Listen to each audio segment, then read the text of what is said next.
Hi.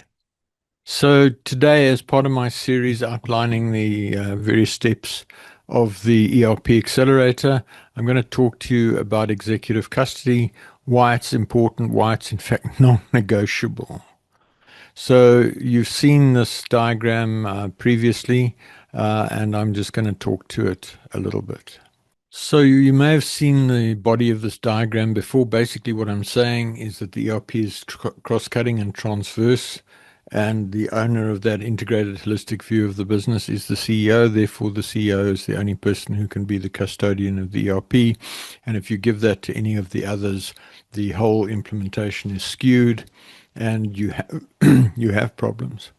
What's different to this slide to what you've seen before is that I'm talking in terms of a strategic project leader, the SPL on the left there, who is at the same level in terms of rank as the rest of the C-suite, but has a special relationship with the CEO. They're an advisor to the CEO and an agent of the CEO. They do not have line authority in the business. They operate by influence and by delegated authority from the CEO. They have an open door to the CEO.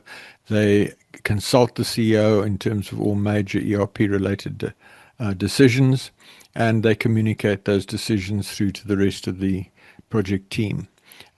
With the understanding that if you give the SPL uphill, he or she is going to report to the CEO, and you're going to be dealing with the CEO, not the SPL, if you're out of line.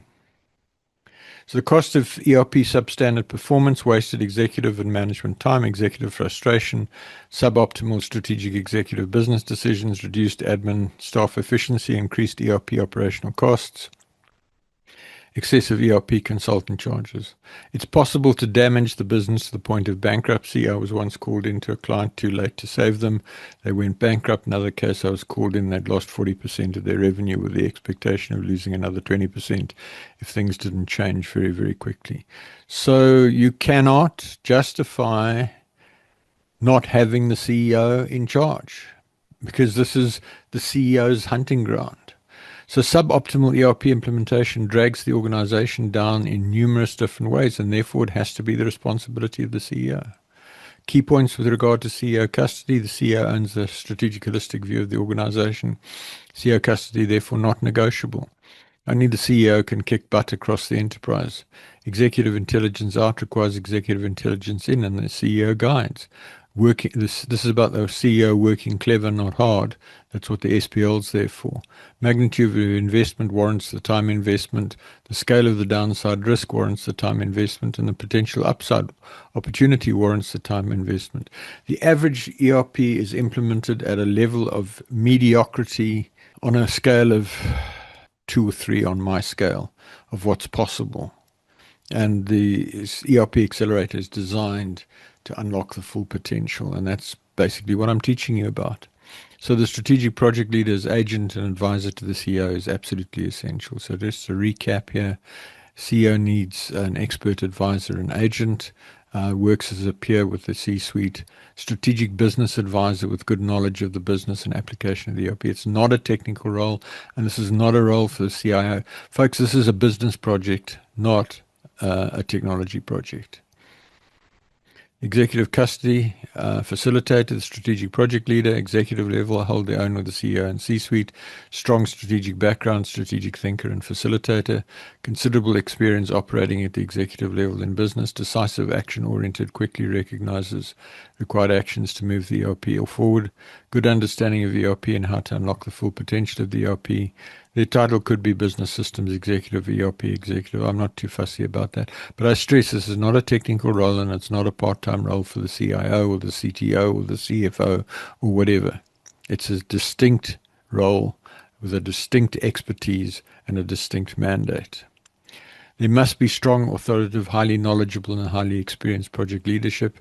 An ERP project run without clear, strong CEO leadership becomes a project run by committee, and steering committees are just not on. If you got on an airplane and found a steering committee in the cockpit, you'd grab your bags and jump on the exit slide. Folks, this leadership has to cascade all the way down through the organization. So we're looking at leadership at all levels being absolutely vital, starting with CEO leadership of the overall project, supported and advised by the SPL, the C-suite leadership of different modules for their departments, divisions, senior manager leadership of their areas of expertise. So it's cascading down and it ripples through so that everybody knows that this project is being led. It's being led decisively and on an informed basis because the expertise is available there for the leadership. It's about leadership, it's not about management, and it's certainly not about committees.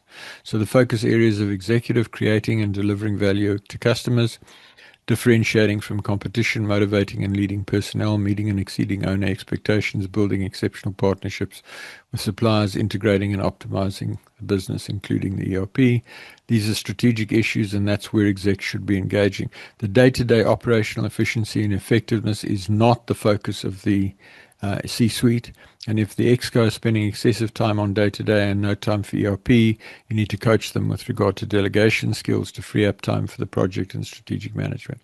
And frankly, if the C-suite and the CEO are saying, I'm sorry, I don't have time, I don't know, I don't, folks, then you can't afford to do an ERP project. Just fix what you've got. Achieving executive custody, there are 4 components. Step number 1, CEO and C-suite engage. Step number 2, they provide leadership. Step number 3, the team proves that it works. And step number 4, make it work. And those are steps, the prove it works and make it work are the 6th and 7th steps in the ERP Accelerator, and we'll talk about those in more detail in the days to come. So make it work is the CEO supported by the C-suite and the strategic project leader. It's a tough, results-oriented mindset. Summing up, strong CEO ownership and leadership of the ERP is critical. Strong C-suite ownership of the respective modules of the ERP is a necessity. The strategic ERP project leader is a critical role. Strategic executive team leadership of the implemented team is absolutely vital. If the implementers are not prepared to give you an executive to head up their team, maybe you need a different implementer. And then strategic executive input results in strategic executive level output. These are fundamental requirements for a high-value ERP outcome. And folks, I stress I'm talking about high value. I'm not talking about one of these mediocre ERP implementations, which is the norm. I offer comprehensive services as a strategic project leader myself, or I provide overall guidance and training for somebody that you want to appoint as a strategic project leader. So that's the ERP Accelerator. We've just dealt with step 2, custody, and we will carry on and look at alignment in the not too distant future. If you've got questions, please drop your questions in the comments. To find out about the pulse measurement, the diagnostic service that I offer, look at the link in the comments below.